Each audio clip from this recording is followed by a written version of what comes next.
രാധ ഞാൻ രാധ കണ്ണനെ മറക്കാത്ത രാധ. രാധ ഞാൻ രാധ കണ്ണനെ മറക്കാത്ത രാധ. വൃന്ദാവനം നീ മറന്നോ, മധുരയെ നീ മറന്നോ. വൃന്ദാവനം നീ മറന്നോ, മധുരയെ നീ മറന്നോ. രാധയെ നീ മറന്നോ, കണ്ണാ പൈക്കളെ നീ മറന്നോ. രാധയെ നീ മറന്നോ, കണ്ണാ പൈക്കളെ നീ മറന്നോ. രാധ രാധ രാധ രാധ മറന്നിട്ടും മറക്കാത്ത രാധ. മറന്നിട്ടും മറക്കാത്ത രാധ. രാധേ രാധേ രാധേ രാധേ മറന്നിട്ടും മറക്കാത്ത രാധ. മറന്നിട്ടും മറക്കാത്ത രാധ.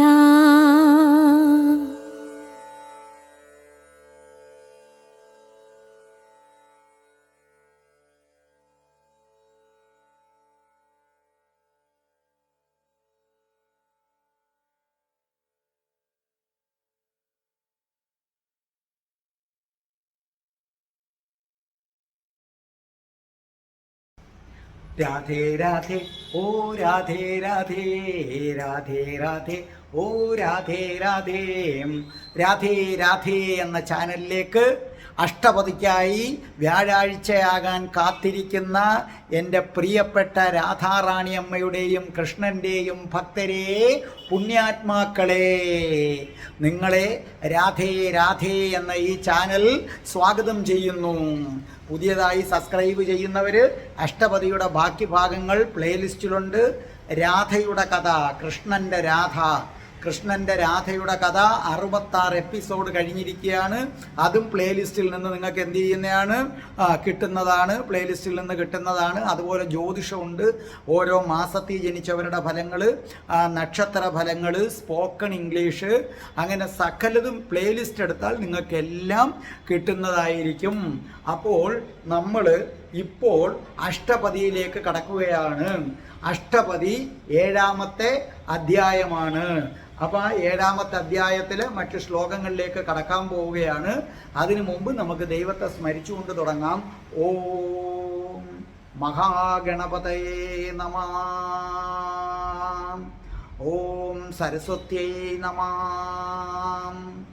ഓം സർവശക്തിഐക്യരൂപ ശ്രീമൂകാംബായേ നമോ നമഃ. ഓം നമഃ ശിവായ. ഓം ഉമായേ നമ. ഓം വജദ്ഭുവേ നമ. ഓം സ്വാമിയേ ശരണമയ്യപ്പ. ഓം ശ്രീ രാധാകൃഷ്ണായ നമ. ഓം രാധായേ സ്വാഹ. രാധേ രാധേ ഓ രാധേ രാധേ രാധേ രാധേ ഓ രാധേ രാധേ രാധേ രാധേ ഓ രാധേ രാധേ രാധേ രാധേ ഓ രാധേ രാധേ രാധേ രാധേ ഓ രാധേ രാധേ രാധേ രാധേ ഓ രാധേ രാധേ. ബർസാനെ വാലി രാധാറാണി കീ ജയ്. എൻ്റെ മാതാവ് രാധാറാണിക്ക് ജയ്. എനിക്കൊരാപത്തും വരുത്താതെ കാത്തുരക്ഷിക്കുന്ന എൻ്റെ പൊന്ന് രാധാറാണി അമ്മക്ക് ജയ്. എനിക്ക് സർവ്വ ഐശ്വര്യങ്ങളും വാരി കോരിത്തരുന്ന എൻ്റെ പൊന്ന് രാധാറാണി അമ്മക്ക് ജയ്. അപ്പോൾ നമുക്ക് അഷ്ടപതിയിലെ അടുത്ത ശ്ലോകത്തിലേക്ക് നമ്മൾ കടക്കാൻ പോവുകയാണ്. ഇല്ലേ, കുവലയദള എന്ന ശ്ലോകത്തിലേക്ക് കടക്കാൻ പോവുകയാണ്. ഇത് നമുക്ക് പാടിത്തരുന്നത് നിങ്ങൾക്ക് പരിചിതയായി കഴിഞ്ഞു ഇപ്പം റിജിന. അപ്പം നമ്മുടെ റിജിന രതീഷ് അമ്മയും മോനും കൂടെ പാടിയത് നിങ്ങൾക്ക് ഓർമ്മയുണ്ടല്ലോ. ഇന്നിതാ വീണ്ടും അമ്മ നിങ്ങളുടെ മുമ്പാകെ ആ പാട്ടുമായി വന്നിരിക്കുകയാണ്. നമ്മുടെ റിജിന അഷ്ടപതി അതിസുന്ദരമായി നിങ്ങൾക്ക് പാടിത്തരുന്നത് നിങ്ങൾ കേട്ടുകൊള്ളണം. അതോടൊപ്പം തന്നെ ഞാൻ പറയട്ടെ, ഇന്നലത്തെ ദിവസം ഞാൻ പ്രണയത്തെക്കുറിച്ചൊരു വീഡിയോ ഇട്ടിട്ടുണ്ട്. പെൺമക്കളുള്ള എല്ലാ അച്ഛനും അമ്മയും ആ വീഡിയോ കാണണം. മനസ്സിലായില്ലേ? പ്രണയം എങ്ങനെ വിജയിക്കാമെന്നൊക്കെയാണ് അതിൻ്റെ ഹെഡിങ്. പക്ഷേ പെൺമക്കളുള്ള അച്ഛനും അമ്മമാർക്കും വേണ്ടിയാണ് ഞാൻ ആ വീഡിയോ ഇട്ടിരിക്കുന്നത്. പ്രത്യേകിച്ചും നിങ്ങളുടെ പെൺമക്കൾ ദൂര സ്ഥലത്ത് പഠിക്കുന്നെങ്കിൽ എന്നെ സമീപിച്ച നിരവധി പേരുടെ ആ അനുഭവങ്ങൾ കേട്ടിട്ട് ഞാൻ ഇട്ട ഒരു വീഡിയോ ആണ് ആ പ്രണയത്തെക്കുറിച്ചുള്ള വീഡിയോ. എൻ്റെ അഷ്ടപതി കേൾക്കണവർ അത് കേൾക്കണം. അതനുസരിച്ച് നിങ്ങളുടെ മക്കളോട് പെരുമാറി അങ്ങനെ ഒരു നിയന്ത്രണം നിങ്ങളുടെ മക്കളുടെ പുറത്ത് വന്നില്ലെങ്കിൽ പിന്നെ നമ്മൾ ഒരുപാട് ദുഃഖിക്കേണ്ടി വരും. അത് വരാതിരിക്കുന്നതിന് വേണ്ടിയാണ് അതിട്ടിരിക്കുന്നത്. അതുപോലെ നിങ്ങളുടെ ഭർത്താവിന് നിങ്ങളോട് അത്രയ്ക്ക് സ്നേഹമില്ലേ, അത് കണ്ടാൽ മതി. അതിനകത്ത് ആകർഷക മന്ത്രം ഉൾപ്പെടെ നമ്മൾ കൊടുത്തിട്ടുണ്ട്. അപ്പോൾ എന്തായാലും നമ്മുടെ റിജിന ഇത് പാടുന്നത് നിങ്ങൾ കേട്ടുകൊള്ളൂ. കുവലയദളശ്രേണീ കണ്ഠേന സാഗരളദ്രുതിർ ഹൃദി വിസലദാഹാരോ നായം ഭുജംഗമനായകഃ മലയജരജോ നേധം ഭസ്മ പ്രിയാരഹിതേ മയി പ്രഹരനാം ഹരഭ്രാന്ത്യാനംഗാ ക്രുധാ കിമുധാവസി.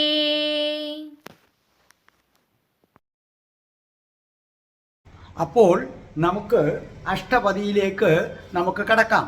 അപ്പം ഞാനിത് വായിച്ചു തരാം. കുവലയദള ശ്രേണി കണ്ഠേ ന സാഗരള ദ്യുതിർ ഹൃദി വിസലതാഹാരോ നായം ഭുജംഗമനായക മലയജരജോ നേധം ഭസ്മ പ്രിയാരഹിതേ മയി പ്രഹര ന ഹര ഭ്രാന്ത്യാനംഗ ക്രുധ കിമുധാവസി. ഒന്നും കൂടെ ഞാൻ വായിക്കാം, ശ്രദ്ധിച്ചു കേട്ടോളണം. കുവലയം നീലത്താമര, കുവലയാദള നീലത്താമരയുടെ ഇതള്. അപ്പം നിങ്ങൾ അർത്ഥം എഴുതിക്കോ.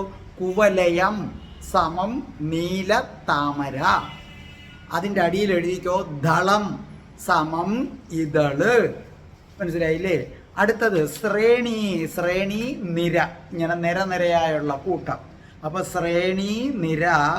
കണ്ഠേ അർദ്ധം എഴുത് കഴുത്തിൽ, കണ്ഠേ അർദ്ധം എഴുത് കഴുത്തിൽ.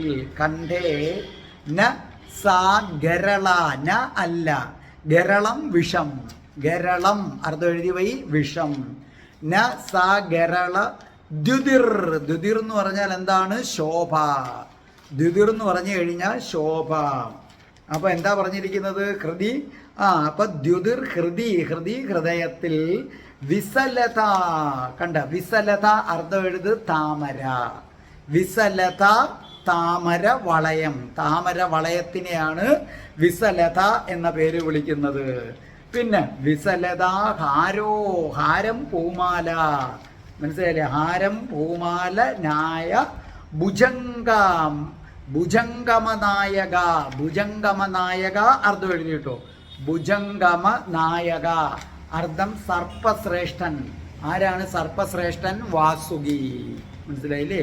വാസുകി. അപ്പം ഭുജംഗമനായക സർപ്പശ്രേഷ്ഠൻ അർദ്ധം, അതായത് വാസുകി. മലയജരജം ചന്ദനപ്പൊടി. മനസ്സിലല്ലേ? ജരജം പൊടി, മലയം ചന്ദനം.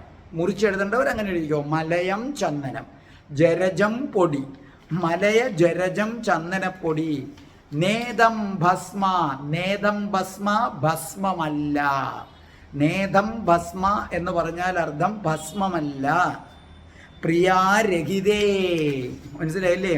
പ്രിയാരഹിതം, പ്രിയാരഹിതം പ്രിയപ്പെട്ടവളില്ലാത്ത എന്നാണ് അർത്ഥം. പ്രിയപ്പെട്ടവൾ കൂടെ ഇല്ലാത്ത. പ്രിയാരഹിതേ മൈ പ്രഹര നഹര. പ്രഹര, പ്രഹര എന്ന് പറഞ്ഞാൽ പ്രഹരിക്കുക. ന പ്രഹര, പ്രഹര ന, അർത്ഥം എഴുതി പോയി. പ്രഹര ന നമ്മൾ സംസ്കൃതത്തിൽ എഴുതുമ്പം കൂട്ടിച്ചേർക്കുമ്പോൾ ന പ്രഹര. അപ്പൊ പ്രഹര ന, പ്രഹരിക്കരുതേ. മനസ്സിലായില്ലേ? പ്രഹരിക്കരുതേ. ന ഹര, ഹര ശിവൻ. ഹര എന്ന് പറഞ്ഞാൽ ശിവൻ. ഹരൻ സമം ശിവൻ. ഭ്രാന്ത്യ, ഭ്രാന്ത്യ തെറ്റായി ധരിച്ചിട്ട്. അനങ്ക, അനങ്ക കാമദേവൻ. അനങ്ക കാമദേവൻ എഴുതിയ അർത്ഥം. കൃത, കൃത കോപത്തോടെ. കിമു എന്തിനാണ്. മനസ്സിലായില്ലേ? എന്തിനാണ്. ധാവസി വരിക, അരികിലേക്ക് വരിക. ഇതാണ് ധാവസി എന്ന് പറഞ്ഞാൽ അർത്ഥം. അപ്പോൾ ഇവിടെ എന്താണ് പറഞ്ഞിരിക്കുന്നത് ശ്രദ്ധിച്ചു കേട്ടെ. കുവലയദള ശ്രേണി എന്ന് പറഞ്ഞാൽ എന്താണ്? നീലത്താമരയുടെ നിരകള്. കണ്ഠേന, കണ്ഠം കഴുത്തിൽ, എൻ്റെ കഴുത്തിൽ നീലത്താമര പൂ കൊണ്ടുള്ള മാല കിടക്കുന്നു. അപ്പോൾ എന്താണ്? നസ ഗരളദ്യുതിർ. ദ്യുതി എന്ന് പറഞ്ഞാൽ ശോഭ. അത് കണ്ടിട്ട് അല്ലയോ കാമദേവ, നീ കാളകൂട വൃക്ഷത്തിൻ്റെ ശോഭയാണെന്ന് കരുതരുതേ. എൻ്റെ കഴുത്തിൽ കിടക്കുന്നത് നീലത്താമര പൂവാണ്. അത് കണ്ടിട്ട് നീ ശിവന്റെ കഴുത്തിലെ കണ്ഠത്തിലെ ഏതാണ് വിഷം, വിഷമാണെന്ന് നീ കരുതരുതേ. ദുതിർ ഹൃദി വിസലതഹാരോ ന്യായം. മനസ്സിലായില്ലേ? എൻ്റെ എന്താണ് വിസലതഹാരോ ന്യായം എന്ന് പറഞ്ഞാൽ അതിൻ്റെ അർത്ഥം എന്താണെന്ന് മനസ്സിലായില്ലേ? താമരപ്പൂവാണ്. വിസലതം താമരപ്പൂവിൻ്റെ വളയമാണ്. ഭുജംഗമനായക. അപ്പോൾ ഇവിടെ പറഞ്ഞിരിക്കുന്നത് എന്താണ്? എൻ്റെ കഴുത്തിൽ കാണുന്നത് നീലത്താമര പൂമാലയാണ്. അത് ശിവന്റെ കഴുത്തിലെ വിഷത്തിൻ്റെ ശോഭയല്ല. അതേ കണക്ക് എൻ്റെ മാറിൽ കിടക്കുന്നത് താമര വളയം കൊണ്ടുള്ള മാലയാണെന്ന്. അതാണ് വിസലത കരയ എന്ന് പറയുന്നത്. താമര വളയം കൊണ്ടുള്ള മാലയാണ് എൻ്റെ കഴുത്തിൽ കിടക്കുന്നതല്ലാതെ ഏതല്ല. ശ്രദ്ധിച്ചേട്ടെ. ഹൃദി വിസലതാഹാരോ ന്യായം ഭുജംഗം അനായക. എൻ്റെ കഴുത്തിൽ കിടക്കുന്നത് താമരപ്പൂമാലയാണ്. അത് കണ്ടിട്ട് ശിവന്റെ കഴുത്തിൽ കിടക്കുന്ന വസുകി എന്ന സർപ്പമാണെന്ന് കരുതരുത്. മലയജരജോ നേധം ഭസ്മ. എൻ്റെ ദേഹത്തുള്ളത് ചന്ദനം ഉണങ്ങിയ പൊടിയാണ്. അത് ഭസ്മമല്ല എന്നറിഞ്ഞാലും പ്രിയാരഹിതേ, എൻ്റെ കാമുകിയായ രാധ കൂടെയില്ലാത്ത അവസരത്തിൽ പ്രഹരാന, എന്നെ പ്രഹരിക്കരുതേ, അടിക്കരുതേ. ഹര ഭ്രാന്ത്യാനങ്ക. ഹര ശിവനാണെന്ന് തെറ്റിദ്ധരിച്ചിട്ട് കൃത കിമു ദാവസി, ശിവനാണെന്ന് തെറ്റിദ്ധരിച്ച് എൻ്റെ അടുക്കലേക്ക് ഓടി വരരുതേ. ഇനി നമുക്കത് വിശദമായിട്ട് എന്താണെന്ന് നോക്കാം. ഇദ്ദേഹം പറയുന്നത് ഇതാണ്. കൃഷ്ണൻ ഇവിടുത്തെ ഇന്ന് നമ്മൾ പഠിപ്പിക്കുന്ന 2 ശ്ലോകവും കൃഷ്ണൻ കാമദേവനോട് പറയുന്നതാണ്. കൃഷ്ണൻ കാമദേവനോട് പറയുകയാണ്, ഹേ കാമദേവ, എൻ്റെ കഴുത്തിൽ നീ കാണുന്നത് നീലത്താമര പൂമാലയാണ്. പക്ഷേ ഈ നീല കളറാണ് എൻ്റെ കഴുത്തിൽ കിടക്കുന്ന പൂമാലയുടെ നിറം. ആ നീല കളറിലെ പൂമാല നീ ദൂരെ നിന്ന് കണ്ടപ്പോൾ നീ ഒരു പക്ഷേ വിചാരിച്ചു കാണും ശിവന്റെ കണ്ഠത്തിലെ വിഷമാണ്, കാളകൂട വിഷമാണ് അല്ലേ? കാളകൂട വിഷത്തിൻ്റെ നിറവും നീലയാണ്.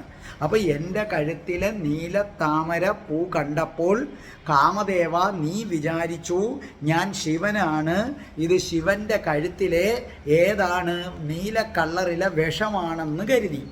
അതുപോലെ ഹേ കാമദേവ, എൻ്റെ നെഞ്ചിൽ കിടക്കുന്നത് താമരപ്പൂമാലയാണ്. വളയമെന്ന് പറഞ്ഞാൽ ഇങ്ങനെ പൂമാല വളയത്തിലല്ലേ?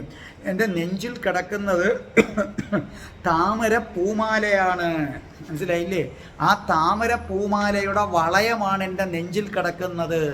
ആ താമര പൂമാലയുടെ വളയം ചുറ്റിക്കിടക്കുന്നത് നീ ദൂരെ നിന്ന് കണ്ടപ്പോൾ നീ ഒരുപക്ഷെ വിചാരിച്ചു കാണും ഞാൻ പരമശിവനാണെന്നും പരമശിവന്റെ കഴുത്തിൽ പരമശിവന്റെ ദേഹത്ത് ചുറ്റിക്കിടക്കുന്ന സർപ്പമാണ് ആ താമരപ്പൂവെന്ന് നീ കരുതി കാണും.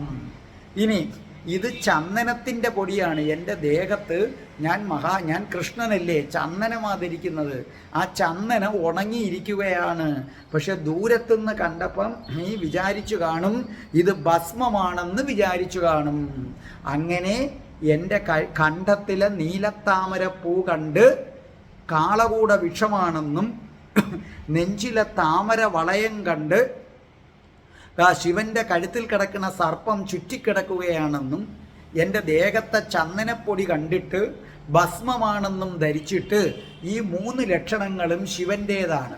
അതുകൊണ്ട് ഞാൻ ശിവനാണെന്ന് ധരിച്ചുകൊണ്ട് എൻ്റെ എനിക്ക് ഏറ്റവും പ്രിയപ്പെട്ട രാധാറാണിയെ, എൻ്റെ പ്രിയയെ പിരിഞ്ഞിരിക്കുകയാണ് ഞാൻ. ആ എന്നെ നീ ശിവനാണെന്ന് കരുതി ഓടി അടുത്ത് വന്ന് നിന്റെ കയ്യിലിരിക്കുന്ന പൂക്കൾ കൊണ്ടുള്ള ബാണങ്ങൾ, പഞ്ചബാണങ്ങൾ അതെയ്ത് എന്നെ പീഡിപ്പിക്കരുതേ കാമദേവ. കാരണം നിനക്ക് ആരുമായിട്ടൊരു ശത്രുതയുണ്ടെന്ന് എനിക്കറിയാം. നിന്നെ സംബന്ധിച്ചിടത്തോളം നിനക്ക് ശിവനുമായിട്ടൊരു ശത്രുതയുണ്ട് ഇല്ലേ? പണ്ട് ശിവൻ തൻ്റെ തൃക്കണ്ണ് തുറന്ന് കാമദേവനെ നശിപ്പിച്ചു. അപ്പം അതുകൊണ്ട് ഞാൻ ശിവനാണെന്ന് കരുതി പഴയ പക തീർക്കാൻ വേണ്ടി ഓടി വന്ന് എൻ്റെ ദേഹത്തേക്ക് കാമവികാരം ഉണ്ടാക്കുന്ന അമ്പുകൾ കൊണ്ട് എന്നെ പ്രഹരിക്കരുതേ. കാരണം ആ അമ്പുകൾ ഏക്കാതെ തന്നെ ഞാൻ കാമാസക്തനാണ്. ആ അമ്പുകളും കൂടെ ഏക്കുകയും പിന്നെ രാധാറാണി എൻ്റെ അടുത്തില്ലാതിരിക്കുകയും ചെയ്താൽ കാമദേവ എനിക്ക് സഹിക്കാൻ പറ്റത്തില്ല. അതുകൊണ്ട് എന്നെ പീഡിപ്പിക്കരുതേ. അതായത് ഈ പാർവതി ശിവന് വേണ്ടി തപസ് ചെയ്യുകയാണ്. പക്ഷെ ശിവഭഗവാന് താല്പര്യമില്ല. അപ്പോൾ പാർവതിയിൽ ശിവന് താല്പര്യം ജനിക്കുന്നതിന് വേണ്ടി നമ്മുടെ കാമദേവൻ ഒളിച്ചു നിന്ന് പുഷ്പബാണങ്ങൾ എയ്തു ശിവഭഗവാന് നേരെ പ്രയോഗിച്ചു. ആ പുഷ്പബാണം കൊണ്ടു കഴിഞ്ഞപ്പോൾ ശിവഭഗവാന് കാമമുണ്ടായി. അപ്പോൾ ശിവഭഗവാൻ വിചാരിച്ചു എനിക്കങ്ങനെ കാമം ഉണ്ടാകേണ്ട കാര്യമില്ലല്ലോ, ഇതിൻ്റെ പിന്നിൽ ആരോ ഉണ്ടല്ലോ എന്ന് പറഞ്ഞ് നോക്കിയപ്പോൾ ഒളിച്ചു നിൽക്കുന്ന കാമദേവനെ കണ്ടു. അപ്പോൾ ശിവൻ തൻ്റെ തൃക്കണ്ണ് തുറന്നിട്ട് കാമദേവനെ ഭസ്മമാക്കി കളഞ്ഞു. അതാണ് ഇവിടെ കവി ഓർമ്മിപ്പിക്കുന്നത്. ആ ഭസ്മമാക്കി കളഞ്ഞതോടുകൂടി നമ്മുടെ ആ കാമദേവന് അവയവമില്ല, അംഗമില്ലാത്തവനായി മാറി. അങ്ങനെ അംഗമില്ലാത്തവനായി മാറിയത് കൊണ്ടാണ് അനങ്കൻ എന്ന പേര് വിളിക്കുന്നത്. മനസ്സിലായില്ലേ? കാമദേവൻ്റെ മറ്റൊരു പര്യായ പദമാണ് അനങ്കൻ. അപ്പോൾ ഈ ശിവന്റെ തൃക്കണ്ണിൽ നിന്ന് വരുന്ന ജ്വാലയേറ്റ് അംഗങ്ങൾ മുഴുവൻ ഇല്ലാതായി മാറി. അതിനുശേഷം എന്തു ചെയ്തു? കൃഷ്ണന്റെ മഹാവിഷ്ണുവിൻ്റെ മനസ്സിൽ നിന്ന് ഇയാൾ ഉത്ഭവിക്കുകയാണ് ചെയ്തത്. അതുകൊണ്ട് കാമദേവനെ മനോഭവൻ എന്നും അറിയപ്പെടുന്നു. അപ്പോൾ കാമദേവന് 2 പേരുണ്ട്. ഒന്നാമത്തെ പേര് അനങ്കൻ, രണ്ടാമത്തെ പേര് മനോഭവൻ. അനങ്കൻ എന്ന് പറഞ്ഞാൽ അംഗമില്ലാത്തവൻ, അംഗങ്ങളെല്ലാം ശിവന്റെ തൃക്കണ്ണിൽ ഭസ്മമായി പോയവൻ. മനോഭവൻ എന്ന് പറഞ്ഞാൽ മനസ്സിൽ നിന്ന് ജനിച്ചവൻ. ശിവൻ ഭസ്മമാക്കി കളഞ്ഞപ്പോൾ പിന്നെ വിഷ്ണു കാമദേവനെ തൻ്റെ മനസ്സിൽ നിന്ന് ജനിപ്പിച്ചു. ഇതാണ് ഇവിടെ സൂചിപ്പിക്കുന്ന സംഭവം. അപ്പം തൻ്റെ കഴുത്തിലെ നീല നിറം ശിവന്റെ കഴുത്തിലെ കാളകൂടമാണെന്ന് കരുതുന്നു. തൻ്റെ കഴുത്തിൽ നീലത്താമര കൊണ്ടുണ്ടായ നീല നിറം കാമദേവൻ വിചാരിച്ചു ശിവന്റെ കഴുത്തിലെ കാളകൂടം. മാറിലെ താമരമാല ശിവന്റെ തോളിൽ കിടക്കുന്ന വസുകയാണെന്നും കരുതുന്നു. ശരീരത്തിലെ ചന്ദനം ഭസ്മമാണെന്നും കരുതി ശിവനാണെന്ന് തെറ്റിദ്ധരിച്ചുകൊണ്ടാണ് നീ കാമബാണം എയ്യുന്നത്. അങ്ങനെ എയ്യരുതേ, ശരങ്ങൾ എൻ്റെ നേർക്ക് തൊടുക്കരുതേ എന്ന് കൃഷ്ണൻ കാമദേവനോട് അഭ്യർത്ഥിക്കുകയാണ്. അതായത് കൃഷ്ണന് രാധാറാണിയെ ഓർത്തപ്പോൾ പതിവില്ലാതെ സ്നേഹവും കാമവും വർദ്ധിച്ചു. അപ്പോൾ എന്തുകൊണ്ടാണ് തനിക്കിങ്ങനെ പതിവില്ലാതെ രാധയോട് ഇത്രയും കാമമുണ്ടാകുന്നത് എന്ന് കൃഷ്ണൻ ആലോചിച്ചു. അങ്ങനെ ആലോചിച്ചപ്പോഴാണ് കൃഷ്ണന് ഉത്തരം കിട്ടിയത്. ആ കാമദേവൻ ഉണ്ടല്ലോ, ആ കാമദേവൻ എൻ്റെ നേർക്ക് അമ്പെയ്ത്, അതുകൊണ്ടാണ് എനിക്ക് ഇത്രയും കാമമുണ്ടായത്. അപ്പം സത്യം പറഞ്ഞാൽ കാമദേവനൊന്നും അമ്പെയ്തതല്ല. കൃഷ്ണനെ സംബന്ധിച്ചിടത്തോളം കൃഷ്ണന് രാധാറാണി അത്രയ്ക്ക് പ്രിയപ്പെട്ടതാണ്. അപ്പൊ കൃഷ്ണന് രാധാറാണിയുടെ സ്മരണയിൽ കാമം കൊണ്ടങ്ങ് വീർപ്പുമുട്ടി. അപ്പൊ കൃഷ്ണൻ ആ കുറ്റം അങ്ങ് കാമദേവന്റെ പുറത്തോട്ട് വെച്ചു കൊടുക്കുക. കൃഷ്ണൻ പറയാ, കാമദേവ, എനിക്ക് അങ്ങനെ കാമം വരേണ്ടതല്ല, നീ ഒറ്റ ഒരുത്തം കാരണമാണിത് വന്നത് എന്ന് കൃഷ്ണൻ കാമദേവനോട് പറയുന്നു. കാരണം നീ മനുഷ്യന്റെ മനസ്സിൽ കാമം നിറയ്ക്കാൻ മിടുക്കനാണ്. വൈരാഗിയായിട്ടിരുന്ന ശിവന്റെ മനസ്സിൽ പോലും രതിഭാവം നിറച്ചവനാണ് നീ. എന്തായാലും നിനക്ക് ശിവനോടല്പം നീരസം ഉണ്ടെന്ന് എനിക്കറിയാം. കാരണം നിന്നെ ശരീരമില്ലാത്തവനാക്കി തീർത്തത് ശരിക്കും ശിവഭഗവാനാണല്ലോ. അപ്പോൾ നീ എൻ്റെ നീല നിറവും പിന്നെ താമരമാലയും ഇതൊക്കെ കണ്ട് ശിവൻ്റെ കഴുത്തിലെ വിഷമാണെന്നും പിന്നെ സർപ്പമാണെന്നും ചന്ദനം ഉണങ്ങിക്കഴിഞ്ഞപ്പോൾ ഒരു വെള്ള കളർ വന്നത് ഭസ്മമാണെന്നും ഒക്കെ കരുതി പഴയ ശിവനോടുള്ള വൈരാഗ്യം തീർക്കാൻ വേണ്ടി മനഃപൂർവ്വം നീ എൻ്റെ നേർക്ക് ആ പഞ്ചശരങ്ങൾ എയ്തതാണ് എന്ന് കൃഷ്ണൻ പറഞ്ഞു. എന്നിട്ട് കൃഷ്ണൻ പറഞ്ഞു, നോക്കൂ കാമദേവ, നിനക്ക് തെറ്റുപറ്റി, നീ ആള് മാറി ചെയ്തതാണ്. നീ ശിവനാണെന്ന് കരുതി, പക്ഷെ ഞാൻ ശിവനല്ല കാമദേവ, ഞാൻ കൃഷ്ണനാണ് എന്ന് പറഞ്ഞു. മനസ്സിലായില്ലേ? പൊതുവെ കരിങ്കൂവളവും താമരവളയവും വിരഹദുഃഖമില്ലാതാക്കാനാണ് ധരിക്കുന്നത്. ഇവിടെ കൃഷ്ണൻ പറയുന്നു, നീ ശിവനെ നോക്കൂ. ഇവിടെ കൃഷ്ണൻ ഒരു പരാതിയും കൂടെ കെട്ടടിക്കാൻ പോവാണ്. ഇത് നിങ്ങൾ ശ്രദ്ധിച്ചു കേൾക്കണം. കൃഷ്ണൻ കാമദേവനോട് പറയുന്നത്, നീ ശിവനാണെന്നും പറഞ്ഞ് അമ്പ എയ്താൽ ശിവൻ ഒന്നുമില്ല. അതാദ്യം നീ മനസ്സിലാക്കുക കാമദേവ. കാരണം ശിവൻ തൻ്റെ പ്രിയതമയായ പാർവതിയോടൊത്താണ് ഇരിക്കുന്നത്. എന്ത് സന്തോഷത്തിലാണ് കഴിയുന്നത്.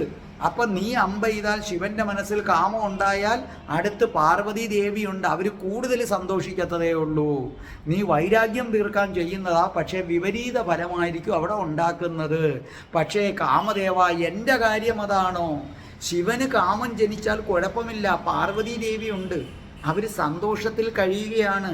പക്ഷെ ഞാൻ അങ്ങനല്ല, എൻ്റെ രാധ എൻ്റെ കൂടെ ഇല്ല. മനസ്സിലായില്ലേ? അവൾ എവിടെയാണെന്ന് പോലും എനിക്കറിയില്ല. അവൾ എൻ്റെ അടുത്തില്ല, അവൾ എവിടെയാണെന്ന് പോലും അറിയില്ല. അപ്പം രാധ ഇല്ലാത്തതിനാൽ ഞാനൊരു ശവമായി മാറി, ജീവശവമായി മാറി. ശവത്തിൽ കുത്തരുതെന്ന് നമ്മൾ പറയത്തില്ലേ? അങ്ങനെ ശവമായി മാറിയ ഒരുത്തൻ്റെ നേർക്ക് നീ ഇങ്ങനെ അമ്പുകൾ എയ്യുന്നത് ശരിയാണോ കാമദേവ? അതുകൊണ്ട് ശിവനാണെന്ന് കരുതി നീ അസ്ത്രങ്ങൾ അയക്കരുതേ. ശിവൻ്റോടുള്ള വൈരാഗ്യം വിട്ടേര. കാരണം നീ അസ്ത്രം അയച്ചാൽ ശിവന് കാമം വന്നാൽ അടുത്ത് പാർവതി ഉണ്ട്, അതുകൊണ്ട് ഒരു കുഴപ്പവുമില്ല. പക്ഷേ എൻ്റെ കാര്യം അങ്ങനെ അല്ല. ഇതാണ് ആര് പറഞ്ഞത്? കാമദേവനോട് ആര് പറഞ്ഞത്? കൃഷ്ണൻ പറഞ്ഞത്. മനസ്സിലായല്ലോ? ഒന്നും കൂടെ ഞാൻ പറയാം. കുവലയ ദള ശ്രേണി.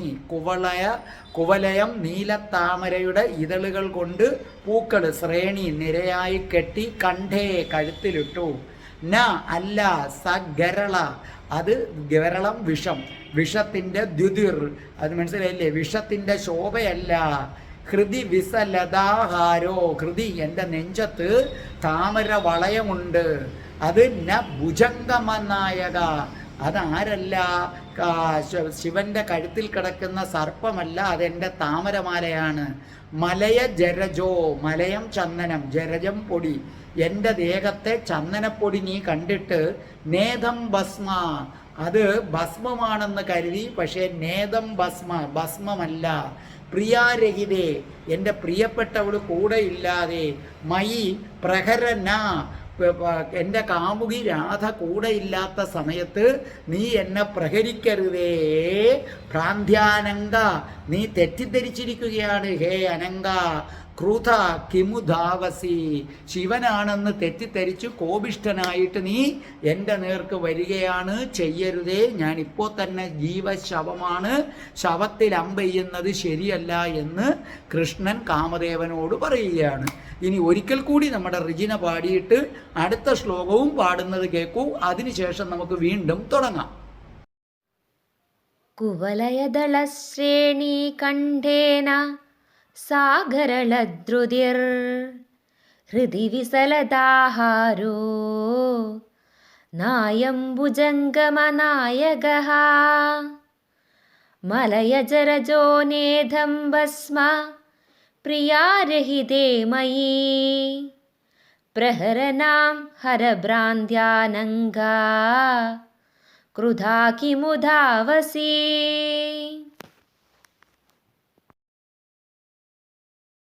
पाणौ मां कुरु चूदसायगममुं मा चाभमरूपया क्रीडा निर्जितविश्वमूर्छिदा जनागाधेन किं पौरुषं तस्या एव मृगेदृशो मनसि च प्रेमकल्कडाक्षशुखा श्रेणीजर्जरिदं मनागभी മനോനാദ്യാഭിസന്ദുക്ഷതേ.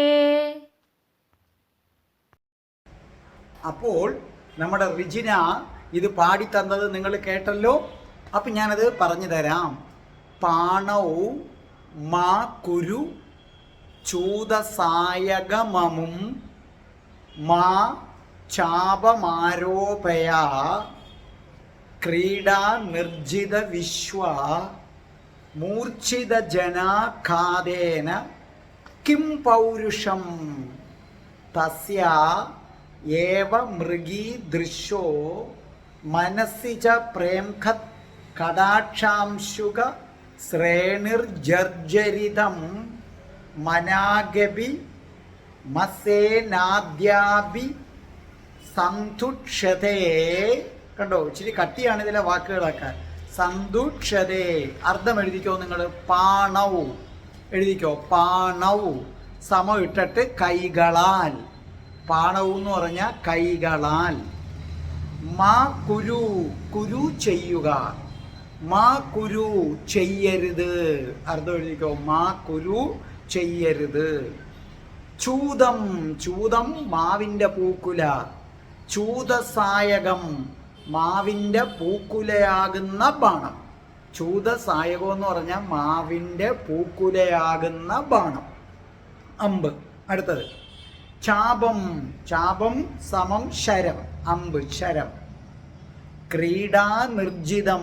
ക്രീഡാ നിർജിതം ലീലയായിട്ട്, കളിയായിട്ട്, തമാശയായിട്ട് എന്നൊക്കെ നമ്മൾ പറയത്തില്ലേ, അത് തന്നെ, ലീലയായിട്ട്. പിന്നെ ക്രീഡാ നിർജിതം. ക്രീഡാ നിർജിതം ലീല ആയി ജയിക്കപ്പെട്ട എന്നാണ് അർത്ഥം. ലീലയായി ജയിക്കപ്പെട്ട എന്നർത്ഥം എഴുതണം. മൂർച്ഛ. മൂർച്ഛ മോഹാലസ്യപ്പെട്ട് വീഴുക, ബോധം കെട്ട് വീഴുക. മൂർച്ഛിത ജനാഘാതം അതിൻ്റെ അർത്ഥം എഴുതിക്കോ. മൂർച്ഛിത ജനാഘാതം ബോധം നശിച്ച ജനങ്ങളിൽ ആഘാതമേൽപ്പിക്കുക. ബോധം നശിച്ച ജനങ്ങളിൽ ആഘാതമേൽപ്പിക്കുക. കിം. കിം എന്ത്. കിം പൗരുഷം എന്ത് പൗരുഷമാണുള്ളത്, അതാണ് കിം പൗരുഷം. അർത്ഥം എഴുതിക്കോണേ, ഇച്ചിരി കട്ടി വാക്കുകളല്ല. തസ്യ അർത്ഥം എഴുതിക്കോ. തസ്യ അവൻ്റെ. മൃഗീ ദൃക്ക്. മൃഗീ മാൻ. മൃഗീ ദൃക്ക് മാൻകണ്ണിയാൾ. മാൻപേടയുടെ കണ്ണുപോലെ എപ്പോഴും ചലിക്കുന്ന മനോഹരമായ കണ്ണുകളുള്ളവൾ രാധാറാണി. മനസിജൻ. മനസിജൻ കാമദേവൻ. മനസിജൻ കാമദേവൻ. ഇതിൻ്റെ അർത്ഥം ഞാൻ ലാസ്റ്റ് വീഡിയോ ആയിട്ട് കൊടുത്തിട്ടുണ്ട്. പ്രേംഖത്ത്. പ്രേംഖത്ത് ആടിക്കൊണ്ടിരിക്കുന്ന, ചഞ്ചലം, പ്രേംഖത്ത്. കടാക്ഷം. കടാക്ഷം നോട്ടം, നോട്ടം. ആശുകം. ആശുകം ശരം, അമ്പ്, ശരം. ജർജരിതം. ജർജരിതം അർത്ഥം എഴുതിക്കോ. ദുർബലമായ. ജർജരിതം ദുർബലമായ, പഴകിയ എന്നൊക്കെ അർത്ഥമുണ്ട്. പൊടിഞ്ഞ, മനസ്സിലായില്ലേ. മനാപി അല്പം. അല്പം മനാപി അർത്ഥം. മനം. മനം മനസ്സ്. സന്തുക്ഷതം ജയിക്കാൻ. സന്തുക്ഷതം എന്ന് പറഞ്ഞാൽ ജയിക്കാൻ. അപ്പം ഞാൻ ഇതിൻ്റെ അർത്ഥം പറഞ്ഞു തരാം. അതായത് കാമദേവൻ്റെ അമ്പ് കാമദേവൻ പ്രയോഗിക്കുകയാണ്. കാമദേവൻ്റെ അമ്പ് 5 അമ്പുണ്ട്.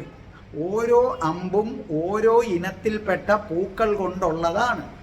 കാമദേവൻ്റെ അമ്പ് ഒരെണ്ണം താമരപ്പൂ കൊണ്ട് നിർമ്മിച്ചതാണ്, മറ്റൊരെണ്ണം അശോകപ്പൂ കൊണ്ട് നിർമ്മിച്ചതാണ്.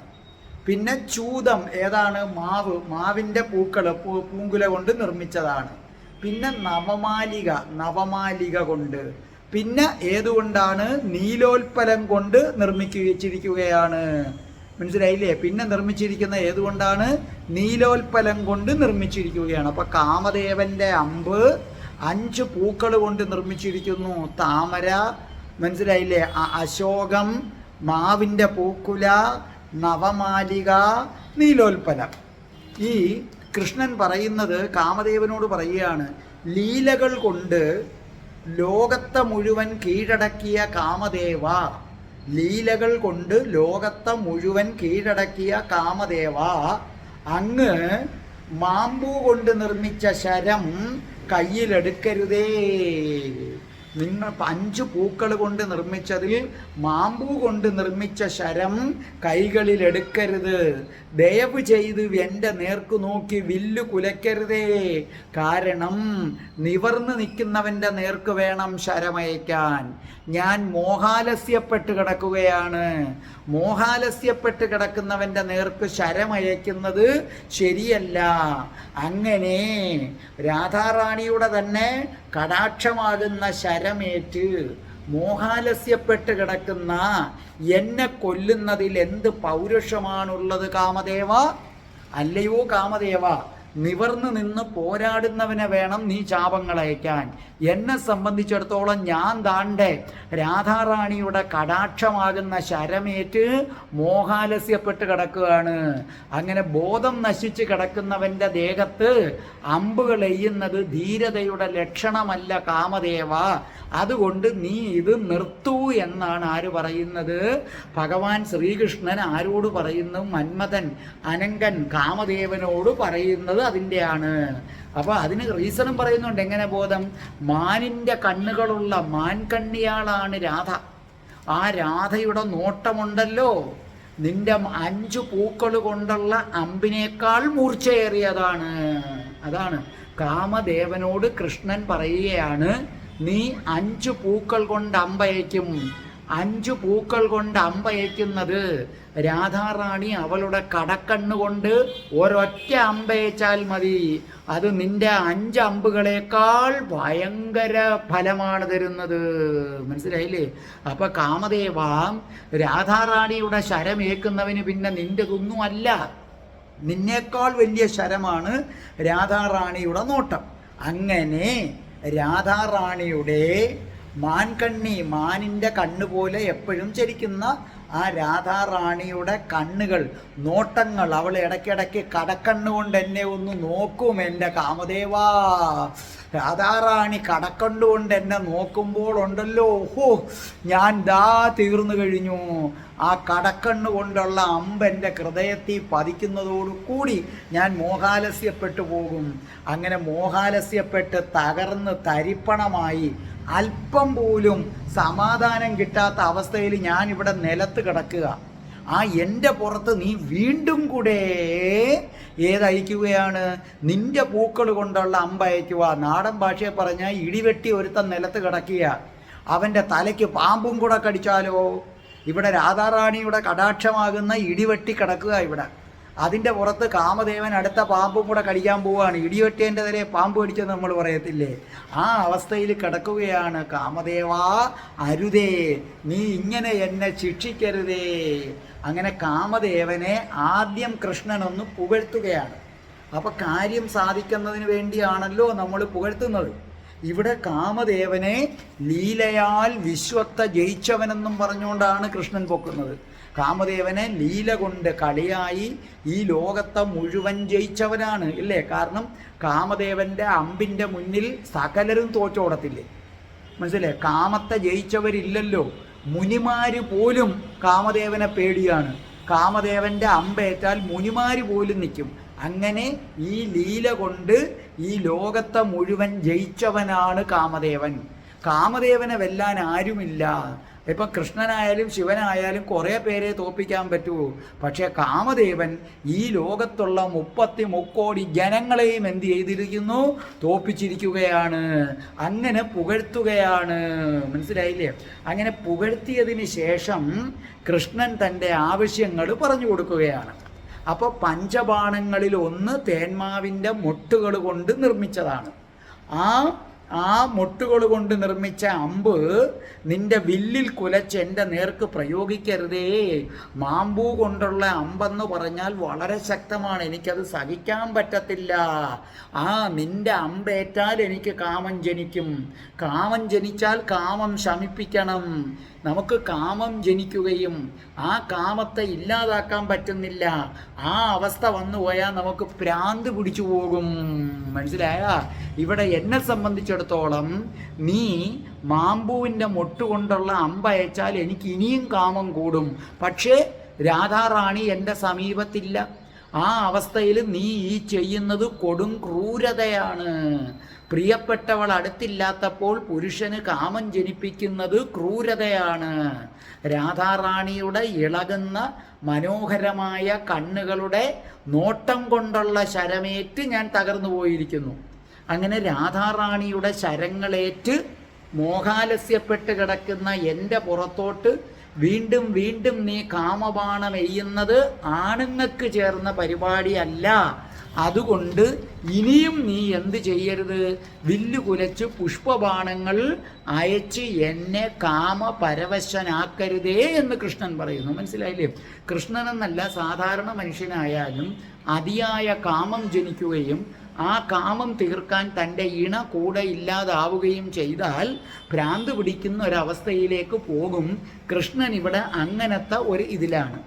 മനസ്സിജ എന്ന വാക്ക് ജയദേവ കവി ഇവിടെ പ്രയോഗിച്ചിരിക്കുന്നത് വളരെ അർത്ഥവത്താണ്. കാരണം കൃഷ്ണൻ പറയുന്നത്, ശിവൻ നിന്നെ തൃക്കണ്ണുകൊണ്ട് ഭസ്മമാക്കിയപ്പോൾ, നീ ഇല്ലാതായപ്പോൾ എൻ്റെ മനസ്സിൽ നിന്നാണ് നീ ജന്മം കൊണ്ടത്. അപ്പം നിനക്ക് വീണ്ടും ഒരു ജന്മം നൽകിയത് ഞാനാണ്. അപ്പം ജന്മം നൽകിയ ആളിൻ്റെ നേർക്ക് തന്നെ നീ ഇത് പ്രയോഗിക്കുന്നത് ശരിയാണോ? അത് ശിവൻ ഭസ്മാസുരന് വരം കൊടുത്ത കണക്കല്ലേ? നീ ആരെ തൊട്ടാലും ഭസ്മമായി പോകും. എന്നാൽ പിന്നെ തന്ന ശിവനെ തന്നെ തൊട്ട് നോക്കാമെന്ന് പറഞ്ഞില്ലേ? അതുകൊണ്ട് നിനക്ക് രണ്ടാമതൊരു ജന്മം തന്നത് ഞാനാണ്. ആ ജന്മം തന്ന എൻ്റെ നേർക്ക് തന്നെ നീ പുഷ്പബാണങ്ങൾ അയച്ച് പീഡിപ്പിക്കരുത്. അങ്ങനെ പീഡിപ്പിക്കുന്നത് ശരിയാണോ? നീ രാധയ്ക്ക് വേണ്ടി പ്രവർത്തിക്കുകയാണോ? അവളുടെ നോട്ടമാകുന്ന ശരങ്ങൾക്ക് നിന്റെ അമ്പിനേക്കാൾ മൂർച്ചയുണ്ട്. അതേറ്റ് തളർന്നു കിടക്കുകയാണ്. അതുകൊണ്ട് നീ മനസ്സിജനാണ്, എൻ്റെ മനസ്സിൽ നിന്ന് ജനിപ്പിച്ചവനാണ്. ഞാനില്ലായിരുന്നെങ്കിൽ നീ ഇല്ലായിരുന്നു. അതുകൊണ്ട് കാമദേവാ, നീ എന്നെ ഉപദ്രവിക്കരുതേ എന്ന് കൃഷ്ണൻ കാമദേവനോട് പറയുകയാണ്. അപ്പോൾ നിങ്ങൾക്ക് വ്യക്തമായല്ലോ? പറഞ്ഞു തരാം, ഒന്നും കൂടെ നോക്കേ. പാണവൂ കൈകളാൽ മാ കുരു ചെയ്യരുതേ ചൂതസായകം. മാമ്പൂവിൻ്റെ മുട്ടുകൊണ്ടുള്ള ആ വില്ല് ചാപമാരോപയ, അതിൽ നിന്ന് എനിക്ക് അസ്ത്രമയക്കരുതേ. ക്രീഡാ നിർജിത, ലീലയാൽ വിശ്വം ജയിച്ചവനെ. മൂർച്ഛിത ജനാഘാതേന, മോഹാലസ്യപ്പെട്ട് കിടക്കുന്ന ജനങ്ങളുടെ നേർക്ക് അസ്ത്രം പ്രയോഗിക്കുന്നതിൽ കിം പൗരുഷം, എന്താണത്വമാണുള്ളത്? തസ്യ ഏവ മൃഗീദൃശോ മനസ്സിജ. മനസ്സിലായില്ലേ എന്താ പറഞ്ഞിരിക്കുന്നത്? തസ്യ ഏവ മൃഗീദൃശോ, മൃഗീദൃശോ മാൻകണ്ണിയാൽ, അവളുടെ കടാക്ഷത്താൽ.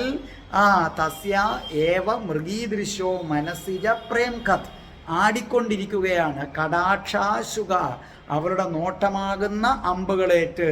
ശ്രേണിർ ജർജരിതം, രാധാറാണിയുടെ ഇളകിക്കൊണ്ടിരിക്കുന്ന കണ്ണുകളാകുന്ന അസ്ത്രം ചാപമുനയേറ്റ് ഞാൻ ആകപ്പാടെ മോഹാലസ്യപ്പെട്ട് കിടക്കുന്നു.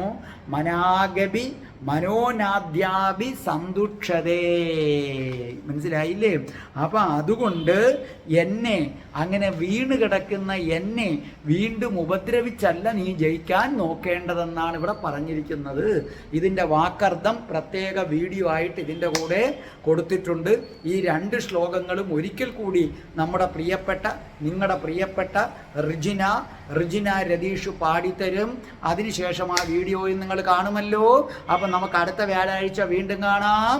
രാധേ രാധേ, ഓ രാധേ രാധേ, രാധേ രാധേ, ഓ രാധേ രാധേ, രാധേ രാധേ, ഓ രാധേ രാധേ, രാധേ രാധേ, ഓ രാധേ രാധേ, രാധേ രാധേ, ഓ രാധേ രാധേ രാധേ രാധേ ഓ രാധേ രാധേ. ഓം ശ്രീം ഹ്രീം ക്ലീം ഐം രാം രാസേശ്വരി രാധികായൈ സ്വാഹ.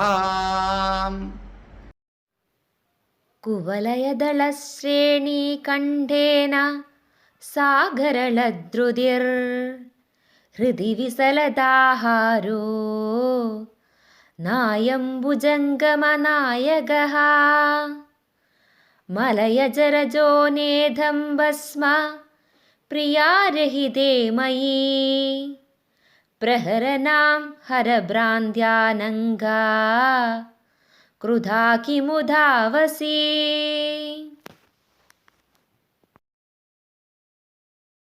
പാണൗ മാം കുരു ചൂദസായ ഗമമും മാ ചാഭമരോപയ ക്രീഡാ നിർജിത വിശ്വമൂർച്ഛിതാ ജനാഗാധേന കിം പൗരുഷം തസ്യായേവ മൃഗേദൃശോ മനസിജ പ്രേം കൽക്കടാക്ഷശുഖാ ശ്രേണീജർജരിതം അനാഗഭീ മനോനാദ്യാഭിസന്ദുക്ഷതേ.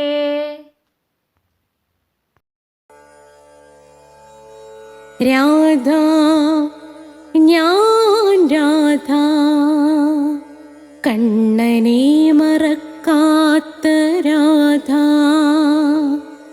രാധ ഞാൻ രാധ കണ്ണനെ മറക്കാത്ത രാധ. വൃന്ദാവനം നീ മറന്നോ, മധുരയെ നീ മറന്നോ. വൃന്ദാവനം നീ മറന്നോ, മധുരയെ നീ മറന്നോ. രാധയെ നീ മറന്നോ, കണ്ണാ പൈക്കളെ നീ മറന്നോ. രാധയെ നീ മറന്നോ, കണ്ണാ പൈക്കളെ നീ മറന്നോ. രാധ രാധ രാധ രാധ മറന്നിട്ടും മറക്കാത്ത രാധ.